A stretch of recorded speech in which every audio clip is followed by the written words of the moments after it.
కొందరు అంటూ ఉంటారు అర్థం చేసుకుంటే బంధాలు నిలబడతాయని. అవును మావా, నాకు తెలియక అడుగుతా, అర్థం చేసుకోవడం అంటే ఏంటి? ఎదుటి మనిషి మనతో ఎలా ఉన్నా తిరిగి క్వశ్చన్ చేయకపోవడమా? అంతేలే, రాసుకున్న విధంగా పుస్తకం ఉండొచ్చు కానీ ఊహించిన విధంగా జీవితం ఉండదు కదా. ఇంతకు నేను చెప్పొచ్చేది ఏమిటంటే, అందరినీ దూరం పెట్టమని కాదు, అందరికీ అందుబాటులో ఉండొద్దు అంటున్నా. నువ్వు ఆనందంగా ఉండాలి అంటే ఒకటి, నిన్ను నమ్మొచ్చిన వాళ్ళని సంతోషంగా చూసుకో. నువ్వే కావాలనుకున్న వాళ్ళకి తోడుగా ఉండు. నిన్ను వద్దు అనుకున్న వాళ్ళకో, నువ్వు బాధపడే మనుషులు నీ చుట్టూ ఉన్నారని నీకు తెలిసినప్పుడు వాళ్ళకి దూరంగా ఉండు. నీతో వెన్నపూసేలా ప్రేమగా మాట్లాడతారు కానీ నీకు తెలియని మరో మనిషి వాళ్ళలో ఉంటారు, వాళ్ళకి దూరంగా ఉండు.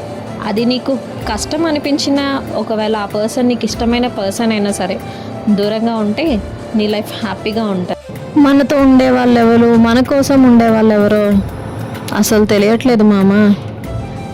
అయినా 100 మంచి పనులు చేసి ఒక్క తప్పు, అది తప్పు కూడా కాదు అనుకోకుండా జరిగినా కూడా గంగార్పణం అంతే.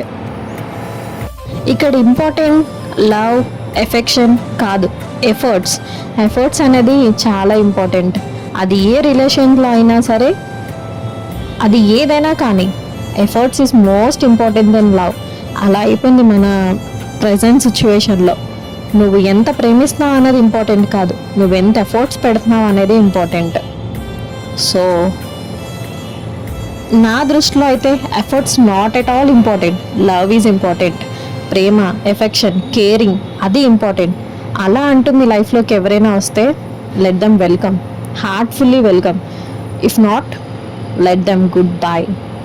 Okay, thank you all.